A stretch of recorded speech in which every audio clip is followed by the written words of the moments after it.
너희는 일어나 진행하여 아르논 골짜기를 건너라. 내가 헤스본 왕 아모리 사람 시흔과 그 땅을 네 손에 붙였은즉 비로소 더불어 싸워서 그 땅을 얻으라.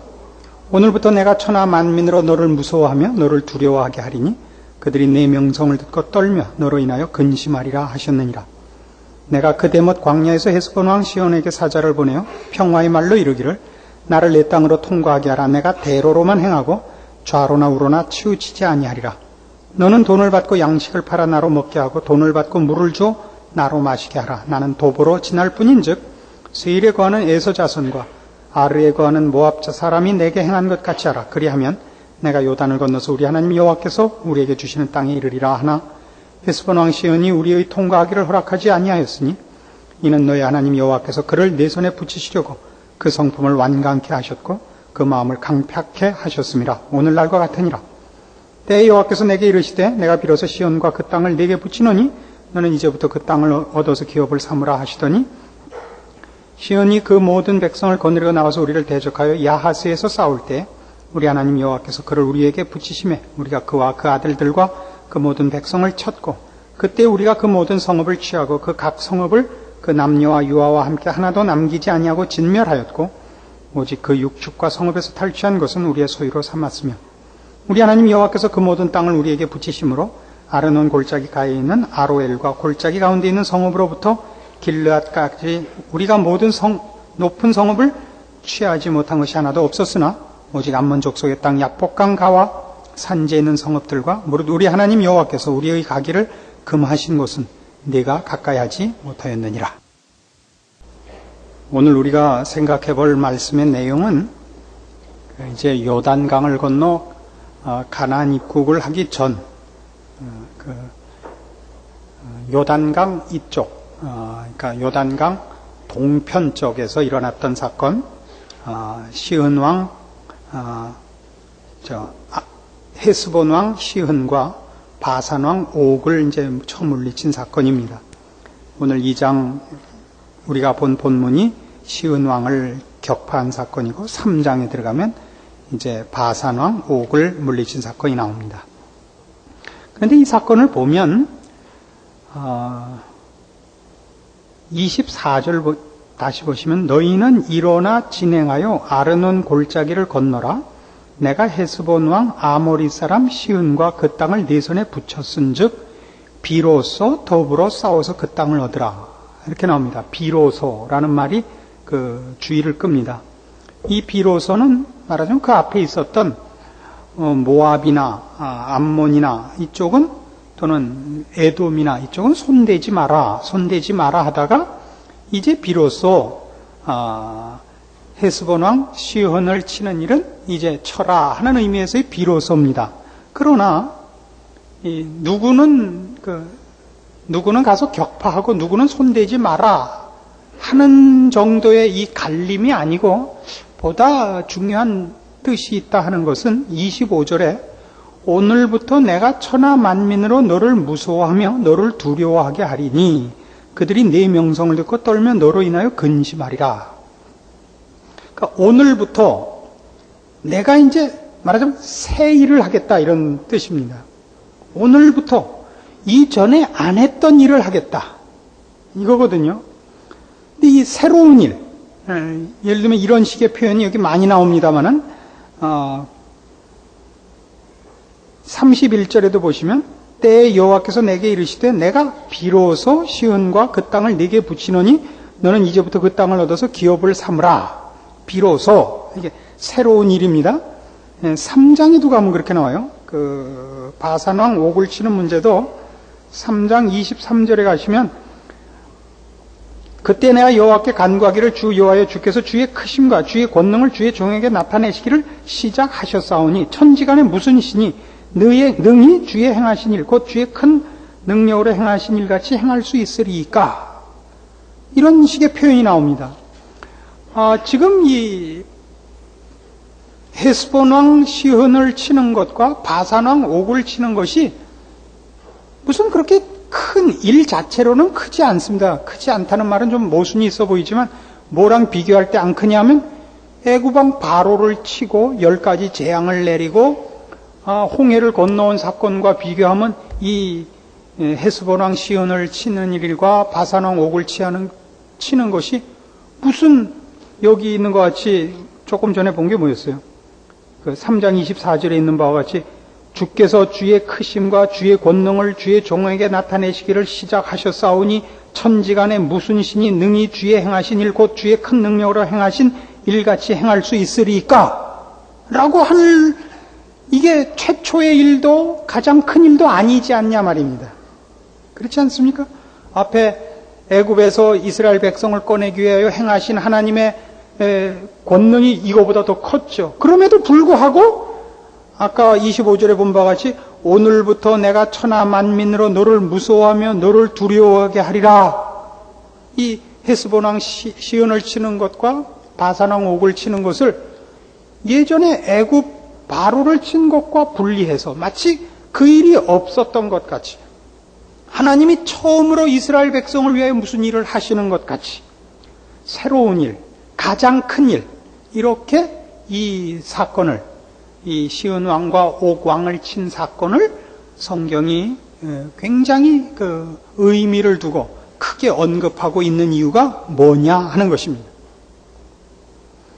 이 새로운 일, 비로소 허락한 일, 오늘부터 하는 일, 그 전에는 없었던 일, 우리가 봐서는 그렇지 않습니다. 이 출애굽 사건을 볼 때 이거보다 더 큰 일, 맥을 같이 하는 가장 중요한 일을 이미 애굽에서 했었는데도 불구하고 지금 모세는 이 신명기를 기록하면서 이것이 이때부터 비로소 시작된 일이라고 우리에게 거듭거듭 강조하고 있습니다.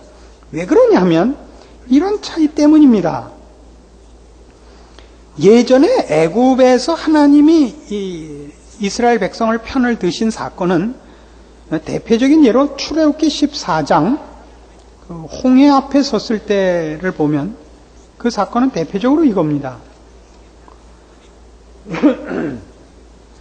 출애굽기 14장 13절 홍해 앞에 섰고 뒤에는 애굽의 병거들이 쫓아오고 있는 그 위기 일발의 그 장면에서 모세가 백성에게 이르되 너희는 두려워 말고 가만히 서서 여호와께서 오늘날 너희를 위하여 행하시는 구원을 보라. 너희가 오늘 본 애굽 사람을 또다시는 영원히 보지 못하리라. 여호와께서 너희를 위하여 싸우시리니 너희는 가만히 있을지니라.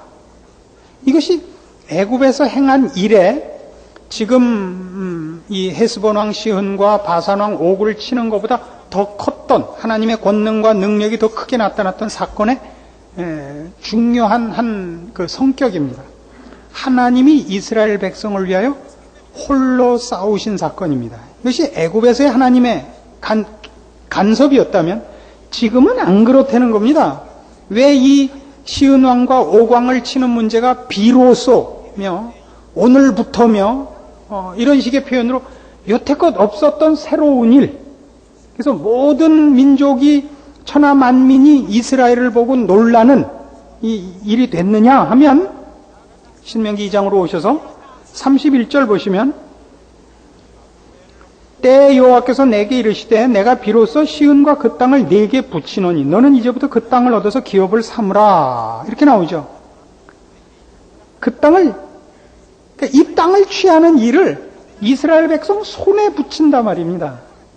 똑같은 하나님의 간섭이지만 애굽에서 이스라엘 백성을 꺼낼 때는 하나님께서 이스라엘 백성을 구경꾼으로 삼고 하나님이 직접 그 일을 행하셨어요. 너희는 가만히 서서 오늘날 여호와께서 너희를 위하여 싸우시는 싸움을 보라. 이거예요. 너희는 가만히 서 있어라. 이건 하나님의 싸움이다. 이거예요. 그런데 누구예요? 헤스본 왕 시온과 바산 왕 옥을 치는 사건에서는 하나님이 물론 간섭하시는 일이지만 그 일이 이스라엘 백성 손에 의해서 되는 거예요. 33절 우리 하나님 여호와께서 그를 우리에게 붙이심에 이거예요. 우리가 그와 그 아들들과 그 모든 백성을 쳤다 이거예요. 우리에게 붙이셨다고요. 홍해 건널 때 안 그랬고 애굽에서 10가지 재앙 내릴 때 안 그랬어요. 이건 이스라엘 백성마저도 구경꾼이었고 하나님이 이 싸움을 홀로 직접 하셨어요. 그런데 지금 이 싸움은 그렇게 안 해요.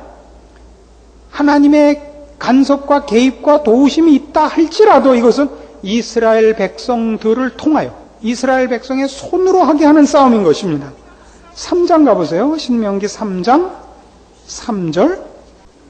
우리 하나님 여호와께서 바산왕 옥과 그 모든 백성을 우리 손에 붙이심에 우리가 그들을 쳐서 한 사람도 남기지 아니하였느니라. 이 두 차이를 이제 아시겠어요? 그래서 여기 와서 비로소라든가 오늘부터라는 말이 등장을 하는 겁니다. 그 전과 그 전에는 없었던 일, 지금 처음 벌어지는 사건인 거예요.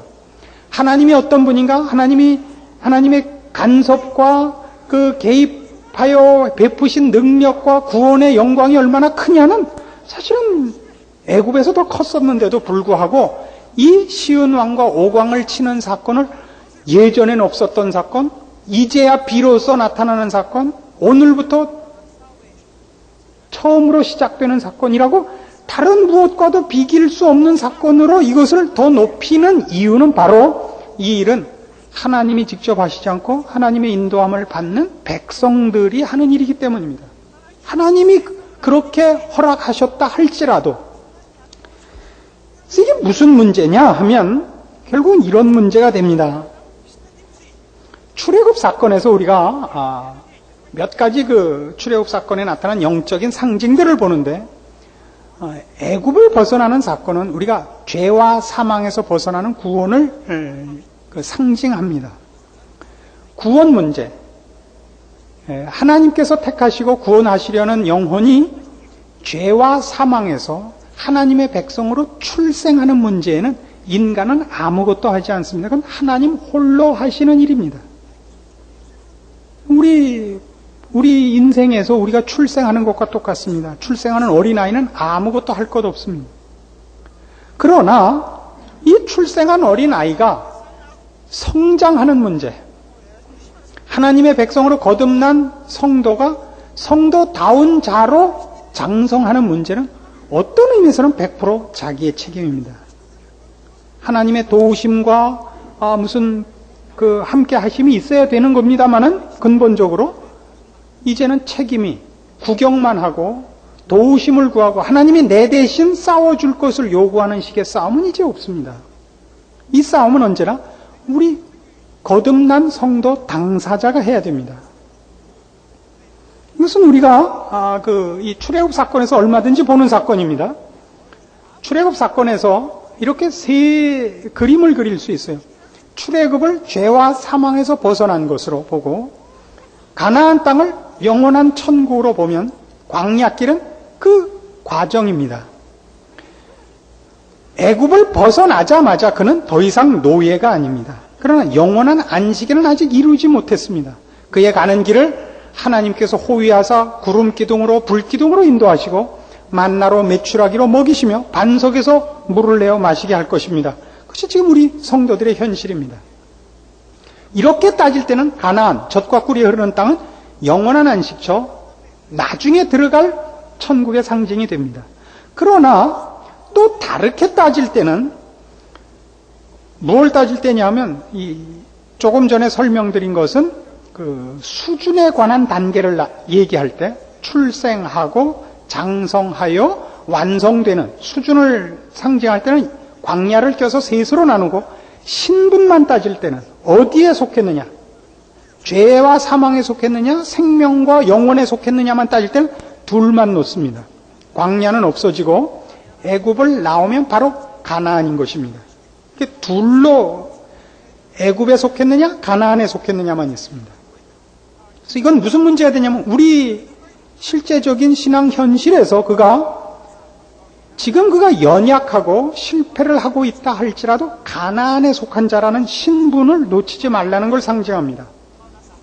그런데 언제나 우리는 신분에 관한 것으로 싸우는 것이 아니라 그거는 하나의 성경이 우리에게 밝히는 우리의 신분의 지금 자리이고 해야 될 것은 수준에 관한 싸움입니다. 성도다운 싸움, 성도답기 위한 싸움, 성화의 싸움을 해나가야 되는데 이 성화의 싸움은 누구랑 하는 거냐면 외적과 하지 않고 언제나 내적과 싸움을 한다는 사실입니다. 가나안 땅의 아까 상징으로 볼 때는 영원한 천국일 수도 있고 현실적으로는 지금 신분적으로 내가 들어와 있는 곳인데 그 들어와 있는 곳에서 해야 되는 일은 평화가 아니고 전쟁입니다. 여호수아는 여러분 전부 전쟁 기록인 것을 기억하셔야 됩니다. 원주민을 몰아내는 싸움을 해야 됩니다. 그래서 이 가나안 땅을 들어가는 데 있어서 이 헤스본 왕 시흔과 바산 왕 옥은 여기 있는 바와 같이 이 헤스본 왕 시흔은 아모리 사람이라 이렇게 되어 있습니다. 아모리 사람은 가나안 6족속 중에 하나입니다. 원주민들인 것입니다. 그리고 이 아직 요단을 건너지 않았지만 이 시흔 왕의 땅과 옥 왕의 땅을 빼앗아서는 그 르벤과 또 누구죠? 누구와 므낫세 반지파에게 그 땅을 기업으로 줍니다. 뺏어야 할 땅인 것입니다. 그래서 이제 오늘 우리가 뭘 확인해야 되느냐면 이 문제를 가지고 예수를 믿고 나서 모든 성도들이 그 이상하게 여기고 그 당황해하는 게 뭐냐면 왜 예수를 믿었는데 고달프냐 하는 것입니다. 왜 고달프냐 하면 애굽 안에 있을 때는 모든 적을 애굽이 지켜줍니다. 우리는 그들의 종노릇만 하면 됩니다. 애굽을 벗어나자 우리는 우리의 땅을 우리가 쳐서 뺏어야 되는데 그 원주민을 쳐서 뺏어야 됩니다. 그러니까 우리가 예수 믿기 전에 하나님 모르고 살 때는 우리가 죄와 사망의 노예였고 그 노예인 한 그 사망이 우리 주변의 다른 적을 막아줍니다. 우리로 하여금 편안하게 죄 짓도록. 그런데 거듭나자 우리는 우리 안에 있는 이 죄의 원주민을 몰아내는 싸움을 안 할 수가 없습니다. 가나안 땅에 원주민이 있었던 것과 같이 하나님의 자녀로 거듭난 이후에 얻어 걸리는 것은 평안이 아니요, 형통이 아니요, 구습에 젖어 있는 옛사람을 쫓아내는 싸움입니다. 그래서 예수를 믿고 나면 평안이 오는 것이 아니라 고달픔이 옵니다. 누가 예수 믿으면 형통하고 평안하다 그러는 것은 너무 쉽게 설명을 한 것입니다. 물론 근본적으로 영원히 우리는 하나님의 복주심과 보호하심 속에서 평안과 낙관적인 운명을 구가하셔도 됩니다마는 우리는 이 전쟁을 외면할 수가 없습니다. 그래서 성경에는 어떻게 나오느냐 하면 에베소서 4장 같은 데 가보세요. 얼마나 신구약이 서로 짝이 맞는가 보십시다. 에베소서 4장 22절 너희는 유혹의 욕심을 따라 썩어져가는 구습을 쫓는 옛사람을 벗어버리고 오직 심령으로 새롭게 되어 하나님을 따라 의와 진리의 거룩함으로 지으심을 받은 새 사람을 입으라. 그런즉 이렇게 나오는 겁니다. 이 그런즉을 여러분 뭐와 지금 대치해서 보시면 되냐면 비로소 아까 읽은 신명기 2장 오늘 본문에 있는 비로소 오늘부터와 치환시켜서 보셔야 되는 겁니다. 사람은 거듭나기 전에 사람은 아무도 거짓을 버리고 그 이웃으로 더불어 참된 것을 말할 수 없습니다. 그는 죄악된 것을 놓을 수가 없습니다. 에베소서 4장 17절부터 보세요. 그러므로 내가 이것을 말하며 주 안에서 증거하노니 이제부터는 이방인이 그 마음에 허망한 것으로 행함같이 너희는 행하지 말라. 저희 총명이 어두워지고 저희 가운데 있는 무지함과 저희 마음이 굳어짐으로 말미암아 하나님의 생명에서 떠나 있도다. 저희가 감각 없는 자도요 자신을 방탕에 방임하여 모든 더러운 것을 욕심으로 행합니다. 감각이 없습니다. 자신을 방탕에 방임합니다. 더러운 것을 욕심으로 행합니다. 이것이 죄인입니다. 죄인은 죄를 선택하는 자가 아니라 죄의 노예입니다. 죄가 명령하는 대로 살 수밖에 없습니다. 그는 죄를 질 것이냐 거룩히 살 것이냐를 선택하는 중에 죄를 결정한 사람이 아니고 죄밖에는 할 수가 없습니다. 선택적으로 하는 게 아니라 죄의 명령을 따라 굴복하고 살 수밖에 없는 노예입니다. 그러던 자가 비로소 뭘 해요? 비로소 20절에 있는 바와 같이 오직 너희는 그리스도를 이같이 배우지 아니하였느니라 이겁니다. 예수 그리스도로 말미암아 거듭난 자들은 비로소 25절 그런즉 거짓을 버리고 각각 그 이웃으로 더불어 참된 것을 말하라. 이는 우리가 서로 지체가 되면이라. 분을 내어도 죄를 짓지 말라. 마귀로 틈을 타지 못하게 하라. 도적질하지 말라. 더러운 말은 너희 입 밖에도 내지 말고 오직 덕을 세우는 데 소용되는 대로 선한 말을 하여 듣는 자들에게 은혜를 끼치라. 이런 거는 할 수 없었던 일이란 말이에요. 이스라엘 백성이 지금 출애굽한 사건을 놓고 보자면 이스라엘 백성이 자기 재산과 자기 목숨과 자기의 뜻을 위하여 전쟁을 할 수 없었죠. 왜요? 애굽의 노예니까. 그들이 전쟁을 한다면 애굽을 위하여 하는 전쟁이요. 그들이 무슨 짐을 진다면 애굽을 위한 짐이었지 자신들을 위한 것은 없었습니다. 이제 비로소 자신을 위하여 합니다. 해방되었기 때문입니다. 그리고 그것은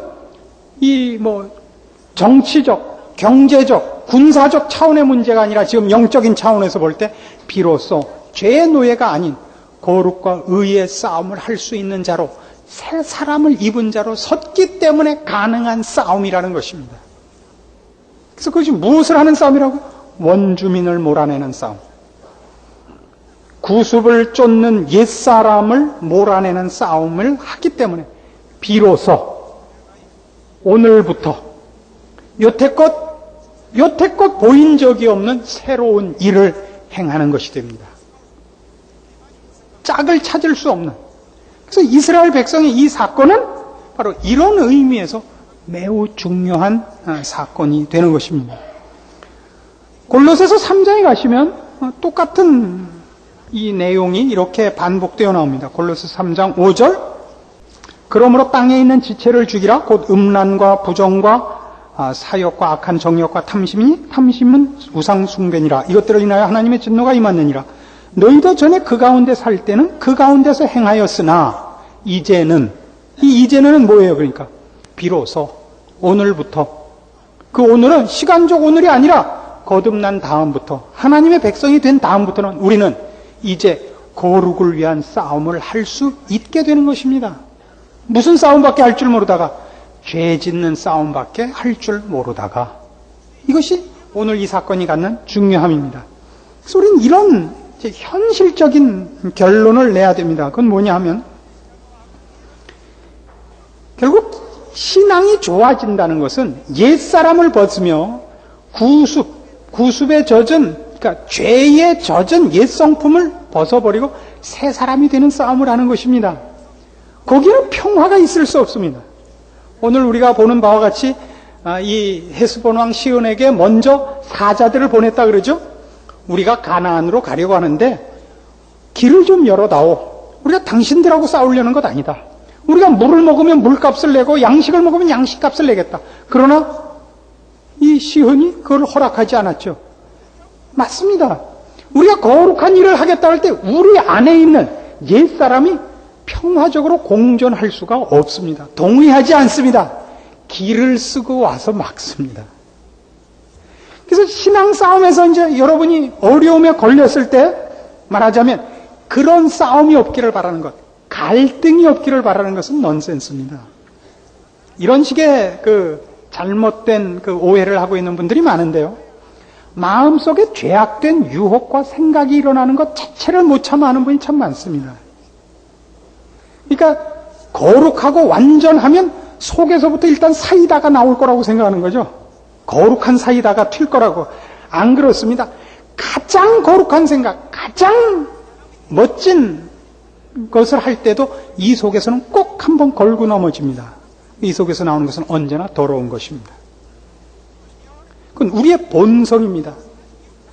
이 세상을 하직하기까지는 결단코 없어지지 않을 원주민입니다. 문제는 그 생각이 나고 그런 유혹을 받는 게 문제가 아니라 그걸 어떻게 이기느냐입니다. 근데 자꾸 뭘 원하죠? 그런 생각도 안 나는 지경에 보내달라는 거죠.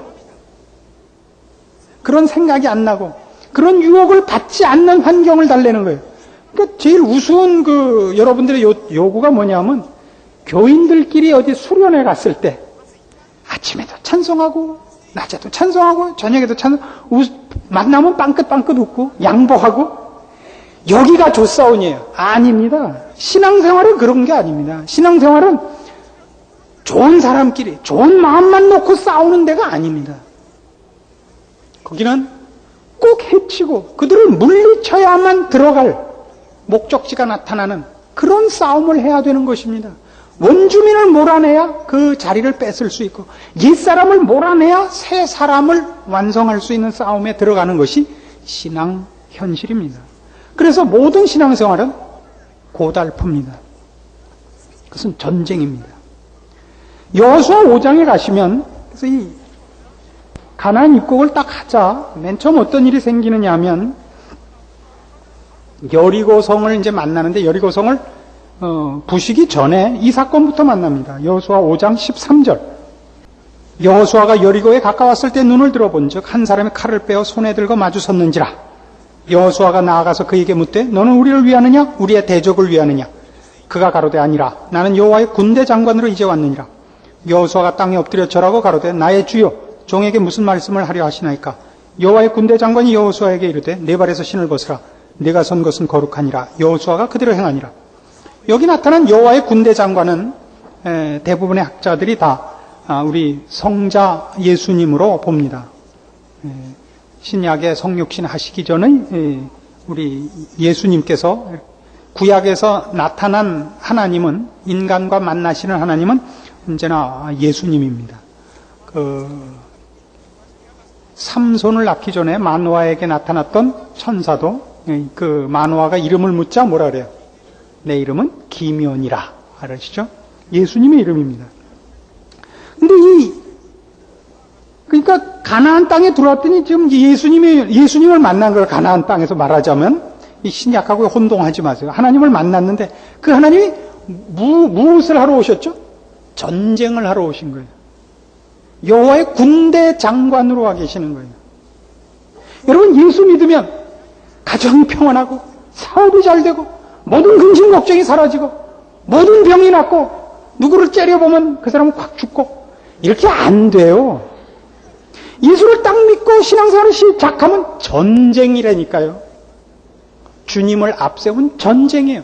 거룩한 전쟁이에요. 그 전쟁의 적은 누구라고요? 옛 성품이라고요. 구습을 쫓는 옛사람이라고요. 죄의 뿌리. 아시겠어요?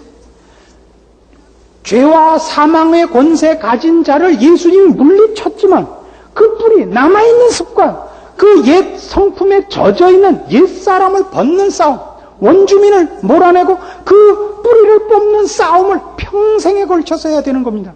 거기엔 쉼도 평화도 없습니다. 참 끝없는 전쟁입니다. 그러나 이 전쟁은 필요한 전쟁이요. 이 전쟁을 이김으로써 우리는 하나님께서 우리에게 의도하시고 목적하시고 계획하신 거룩과 의의 완성의 자리에 가는 것입니다. 하나님 앞에 우리는 그냥 우리 마음대로 놀다가 예수 믿어서 그 표 갖고 극장 들어가듯이 어디 가듯이 이렇게 들어가는 것이 아니고 하나님과 함께 그 나라에 살 사람으로 부족함이 없도록 여기서 훈련되고 완성되어 들어가야 하기 때문입니다. 그래서 우리의 이 싸움은 이 짧은 인생 동안에 영원을 살 준비를 하는 것으로는 우리에게 닥치는 어려움들, 이 해야 하는 영적 전쟁 이런 것들은 가치 있고 보람되고 너무나 필요한 일이죠. 놀다가 정말 성경이 얘기하는 것 같이 불 가운데서 얻는 구원같이 이렇게 들어가는 것이 부끄러운 것입니다. 우리의 신앙은 우리 하나님이 요구하시는 의와 거룩의 완성, 우리 하나님과 더불어 사는 나라에서의 기업, 여기에 목적이 있고 그걸 위한 준비가 어떤 대가를 치르고 어떤 희생을 치르는 걸지라도 우리를 향하신 우리 하나님의 뜻과 베푸신 은혜와 긍휼과 또 그 다함이 없는 사랑을 인하여 우리가 기꺼이 반응하고 보답하고 준비할 일이지 지금 잘 살자고 무슨 약 먹듯이 부적 붙이듯이 이렇게 신앙을 도입해서는 안 된다고 성경이 가르치는 것입니다. 그래서 지금 우리의 현실이 그렇습니다. 우리가 해야 될 일 뭡니까? 하나님께서 예수 그리스도 안에서 우리를 옛사람으로부터 새사람으로 바꿔놓으셨습니다. 하나님의 자녀입니다. 이제부터 남은 일 뭡니까? 여태껏 하지 못했던 일, 세상은 우리 보고 늘 놀라는 일, 저들은 할 수 없는 일, 의와 거룩으로 사는 일, 온유와 겸손으로 살며 인내와 사랑으로 살며 지고 살며 그러나 진리와 생명을 나누며 사는 이 복된, 저들은 할 수 없는 생명의 향기, 생명의 열매, 생명의 영광을 향한 우리의 삶이 된 것 아닙니까? 이것이 얼마나 놀라운 것인가. 예수를 믿지 않으면 아무도 흉내낼 수 없는 삶. 그리고 우리가 믿었기 때문에 이제는 우리의 책임이요 영광인 삶. 놓치지 말고 승리하시는 여러분들 되기를 바랍니다. 기도하십시다. 하나님 아버지 은혜를 감사합니다. 우리 하나님께서 우리에게 새 생명 주시고 하나님의 자녀라는 이름 주셨습니다. 주를 의지하여 살 수 있게 하셨고 이제부터 의와 거룩을 위한 싸움을 할 수 있습니다. 그리고 주를 의지하여 이기도록 되어 있습니다. 이 특권, 이 영광 놓치지 말게 하옵소서. 저 옛사람, 더러움과 어두움과 무지와 게으름 속에 있었던 옛사람을 몰아내고 하나님께서 하나님을 따라 의와 진리의 거룩함으로 새롭게 지은 사람 만들어내고 완성하고 부욕해 하는 일 우리의 평생에 걸쳐서 충성되이 이루어 주님 앞에 설 때 부끄럽지 말게 하옵소서. 예수님의 이름으로 기도합니다. 아멘.